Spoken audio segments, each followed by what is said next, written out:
Yiğit xurlanğan, ayaq astı qılınğan, ezilgan şu xalqimning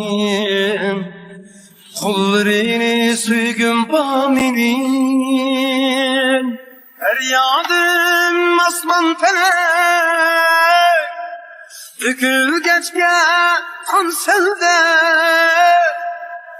ejderhanın oqsidim, vatanimni olg'im bor mening. Afg'on Uyg'urman, vatan qo'ldim hargiz ketmagay.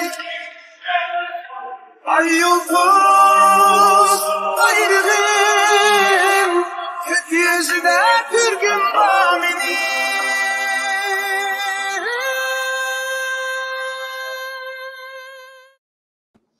Assalamu alaikum wa rahmatullahi wa barakatuh. Dear brothers and sisters, welcome to a special episode of Talkies Turkestan.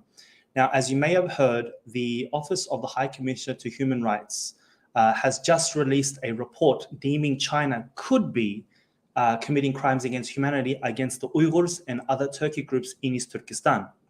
Joined with us today is Executive Director of the Uyghur Rights Advocacy Project, Dr. Mehmet Tohti, based in Toronto, Canada, to discuss with us this new report. Welcome, Mr. Mehmet Tohti. How are you today? Thank you. Thanks for having me. I know the report has only just come out, but what are your initial thoughts on what you've read so far? It is a big step for the cause of Uyghurs, especially legal front, and many countries around the world and many governments. They stayed away from acknowledging the atrocity crimes committed by Chinese government against Uyghurs as a genocide. Just the basic, the unique excuse was there was a lack of investigation or a lack of conclusion by the independent authorized body, just like United Nations Human Rights Office. Now the report is in public, and there is a damning part in the report. There is a list of crimes committed by the Chinese government against Uyghurs. And so previously called as accusation by Uyghur organizations or allegation made by Uyghur activists and Uyghur organizations against China is no longer accusation or no longer allegation anymore. It is the fact, it is the reality that Chinese government is committing heinous crimes, atrocity crimes against Uyghurs and the Kazakh and the other native people in East Turkestan. And that the crime is systematic and state-sponsored, and it is massive. It is collective. And for that reason, there are really important part in this report that we will discuss much further in coming weeks and months. Obviously, there are some key terminology absent in this report, phrases like genocide and even crimes against humanity. What does that mean to you when you don't see these phrases mentioned? It is, honestly, it is disappointing. But again, we have to evaluate the situation on the basis of the political juncture and the structure of UN system.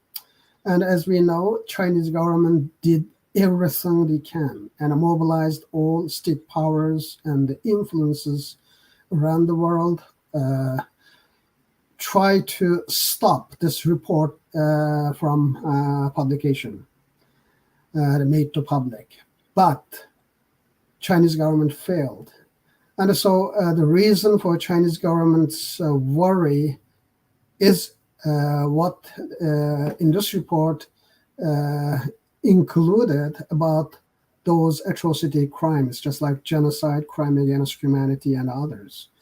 And till the last minute, Chinese government tried to water down the tone of the report and altered very important content of the report, such as genocide, and even the prevention of natural growth of Uyghur population by strictly enforcing the birth preventative measures, just like IUD, and the Chinese government succeeded to eliminate those important parts from the report. And so then, if you have a chance to see the original report, and we will be in much better position to evaluate the real content of the report. And we have to accept that this is the version of the Chinese intervention. And for that reason, still, it is important. So right now we have this report. What tangible action can be taken at this stage? What would you recommend to, say, member states or international bodies? And there are a lot of the actions can be taken by global communities and international institutions, just like ICC, ICJ, or UN Human Rights Council. At the same time, by UN General Assembly. Also, there are a number of domestic steps can be taken in a country like Canada or Australia or others who are the state party to Geneva Convention, because after this report, they have a duty to act. Duty to act is now, because with this report, even it is altered, it is watered down by China, there are basic elements of genocide, such as Chinese government's intensive measures, enforced measures of preventing the natural birth of Uyghur population. That is the one definition or one element of genocide convention. And so state parties to the convention, they have obligation to act. It is called duty to act. When they have a duty to act, if they're aware that there is a genocide is taking place, or when they are aware that there are serious risk of genocide is about to take place, that is the moment those state party to genocide convention should act. And for that reason, no countries on this planet Earth can never claim that, oh, I was not aware of anything. In this digital age, and because of this report, and it was debated at the United Nations, and international media covered the whole story of Uyghur genocide, and every country is more or less aware of what is going on in East Turkestan. And many parliaments, actually, national parliaments, and the international body like European Parliament and the governments like US government, they already acknowledged what is happening as a genocide. And for that reason, the countries or responsible stakeholders or party states to Geneva Convention, they don't have that luxury that I was not aware. So they are perfectly aware of what is going on for Uyghurs and what kind of atrocity crimes that Chinese is committing against Uyghurs and the Kazakhs in East Turkestan. And for that reason, duty to act is now, not tomorrow, not next month, just now, because we know that that atrocity crimes is taking place, and it is not difficult to read those lines between the sentences in this report. You say act, but what sort of actions are we talking about here? Could we get into some specific areas if possible? And if countries are still need to study furthermore, they can the forum, the independent investigative body within the UN, and study this the atrocity crimes in more details. They can do that, and they have to form the international investigation team within the umbrella of United Nations, or they can take this any country or any countries who are signatory to the Geneva Convention, they can take the claim of genocide to the International Criminal Court and let them have a proper investigation by the independent jurists or independent prosecutors. And also, domestically, many countries, they have certain type of laws, just like a Magnitsky sanction law. They can start to sanction the individuals in Chinese government who are responsible for this genocide, and they start to sanction the companies, entities who are involved with this genocide or a crime against humanity. So there are a variety of options available in the hands of international community and signatory states to the Geneva Convention, and they have enough tools to deal with this. And as long as there is a will, there is an action to be taken by those countries. Just going through some of your tweets, you say that you've just mentioned before that the report has gone through a serious haircut and that we are obliged to see the original report. How are we going to go about this? Do you think the UN will ever hand over, even privately, the original report that they were supposed to publish? Yeah, that's an important point. And the UN is an independent body, and this morning I watched the interview with the Chinese ambassador to UN in New York, and the Chinese ambassador perfectly claiming that the UN should be independent body. Yeah, if UN is independent body and should be acting like independent body, in that case, they should not allow the perpetrators of the crime to make alteration in the report. And it is just like sending the legal case of thieves to the theft to the thieves. And it is unacceptable for me. And as a victim of genocide, all Uyghur communities around the world, including the Uyghurs and the Kazakhs in East Turkestan, we are entitled to read the first original report with no alteration of the Chinese government, the original report. And we would like to see their findings, and we would like to see their conclusion. And in this regard, and we have to call on Western governments to put more pressure. If the UN office is afraid of public pressure or the Chinese sanction, then they should release that report to the Western governments and the parliamentarians, because we are people at the end who are financing the UN system with our tax dollars. And for that reason, we have every right to ask the UN Human Rights Office to release the original form of report. And I really want to see what is in it and what was the original conclusion on the atrocity crimes that Chinese government has been committing, what the original report called those crimes.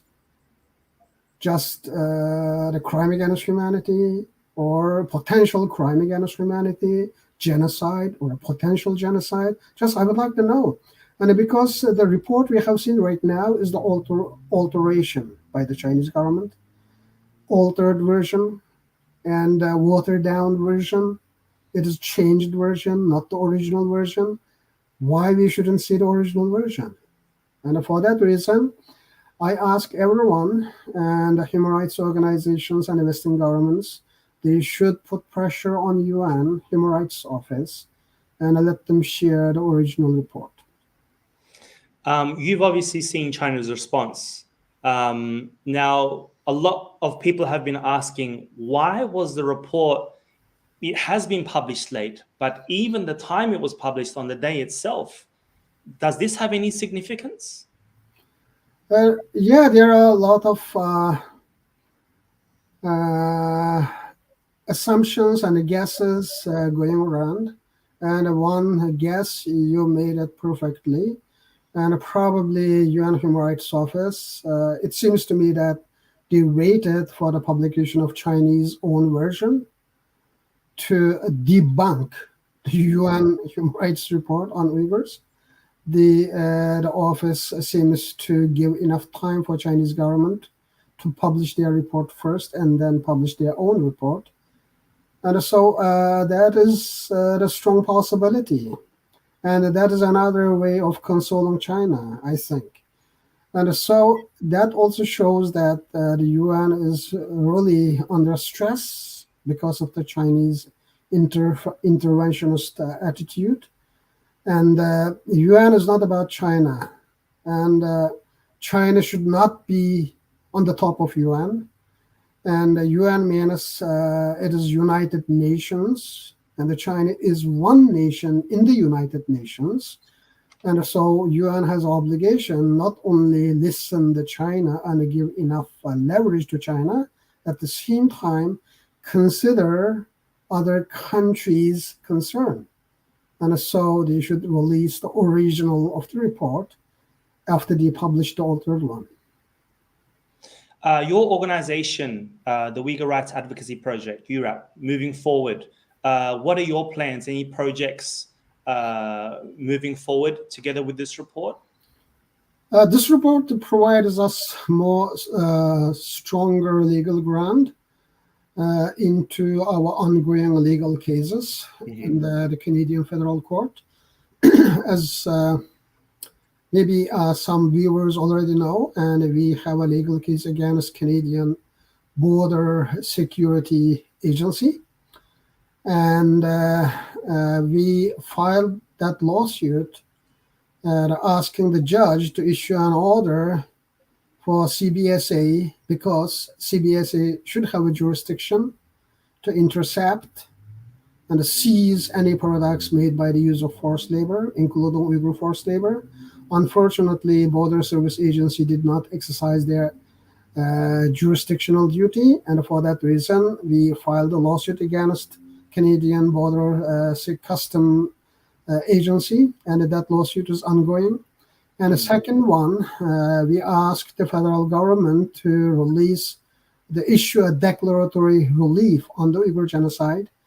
As you know, the Canadian Parliament was the first who acknowledged the Uyghur genocide, and then many European parliaments followed, but the Canadian government still did not acknowledge the atrocities being committed against Uyghurs as a genocide.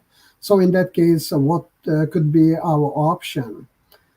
And so we consulted with our legal advisors, and we went to court, federal court, and we presented our evidences and all crimes that Chinese government committed, and evidences for those crimes occurred. And we asked the judge, what is the name in a law book in Canada for those crimes? What do we call them? That genocide, crime against humanity, or something else. So we are seeking a judgment from federal court. And also we are seeking judgment from federal court whether or not Canada is still bound by Geneva Convention. Whether or not Canada is aware that genocide is taking place. Whether or not Canada is aware that there is a serious risk of genocide is taking place. And so we seek the federal court to issue that declaratory relief.